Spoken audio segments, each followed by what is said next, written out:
Bakit bumaba sa pwesto to? Diba mga kababayan ko? Bumaba sa pwesto nang wala namang bahid korupsyon. Napakaayos naman. Okay naman yung kanyang pagtatrabaho. Ngunit, bumaba sa posisyon. Nagpa-demote.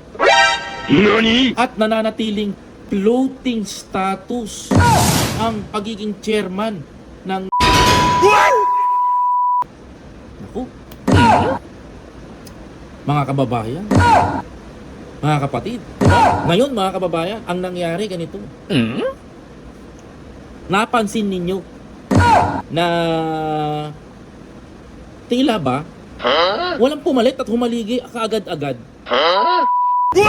Mga kababayan, walang pumalit. Kahit hanggang ngayon walang pumapalit na chairman. Kaya napag-isip ngayon ako. Teka lang. Parang may mali Parang may nararamdaman ako Nakakaiba. After a few months, mga kababayan ko, akala nila hindi ko matatandaan. After a few months, I think it's 1.5 months na nakakaraan, eto na. Binaba na si Binaba si At yun ang kinagulat kamakailan lang. Mga kababayan ko, nagulat lahat. Di nagkagulantangan. Mamasi.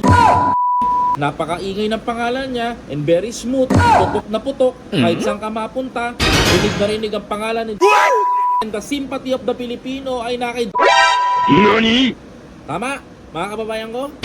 Correct me if I'm wrong.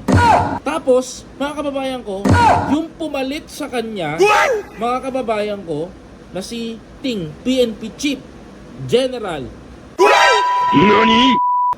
ay isang Star General. Mukhang sabi ko, mukhang may play to. Mga kababayan, mukhang nakakaramdam ako ng isang magandang laban. Mukhang nakakaramdam ako ng kakaiba dito. Mga kababayan ko, mukhang napapayanig natin